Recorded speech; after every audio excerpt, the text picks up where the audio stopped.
À nous maintenant, professeur Mboui Mwamba Jean-Marie, il faut dire que vous êtes un homme très occupé. Franchement, je vous remercie.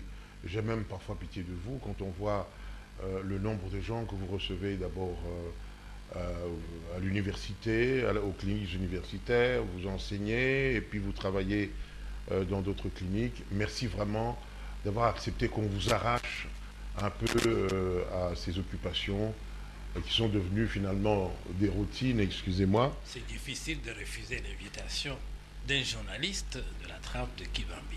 Ah, vous m'honorez, professeur. Merci franchement.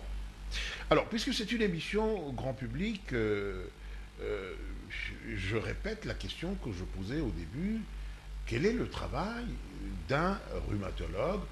Je précise également que vous êtes immunologue.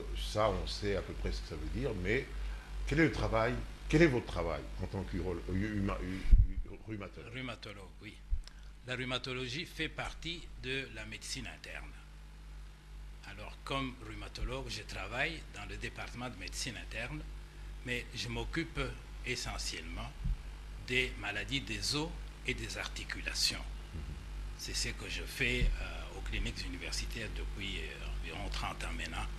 Il faut dire que quand moi j'ai étudié dans cette même université, le professeur qui nous a donné le cours de rhumatologie l'a fait en 2 ou 3 heures.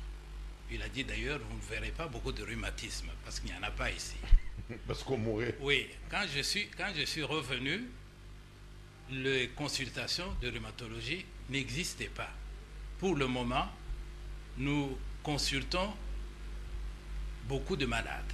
Nous sommes même l'unité de médecine interne qui consulte le plus de malades. Est-ce que je peux dire que j'ai déclenché une épidémie de rhumatisme avec mon retour? Je ne pense pas. Mais les rhumatisants, donc les malades qui souffrent de rhumatisme, avaient besoin d'un spécialiste. C'est pour cela qu'ils viennent pour être soulagés. Donc, je m'occupe des maladies des os et des articulations. Il faut dire que si s'il n'y a plus de personnes qui souffrent du rhumatisme, c'est parce que aussi l'espérance de vie a augmenté un petit peu, non?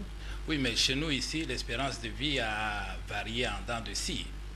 Le sida est venu faire régresser l'espérance de vie de quelques années. Maintenant, on est en train de reprendre. Donc, cet élément n'entre pas beaucoup en ligne de compte. Les gens souffraient de rhumatisme, mais ils ne savaient pas où aller. D'accord. Alors, le rhumatisme se déclare à partir de quel âge, professeur? Oui, le commun de mortels pense que le rhumatisme est la maladie de 3e âge. Non. On peut attraper le rhumatisme à partir de l'âge de 2 ans. Mais il est évident que plus on avance en âge, plus le nombre de rhumatisants augmente. C'est pour cela que vers le 3e âge, on a beaucoup plus de rhumatisme, surtout des rhumatismes dégénératifs comme l'arthrose.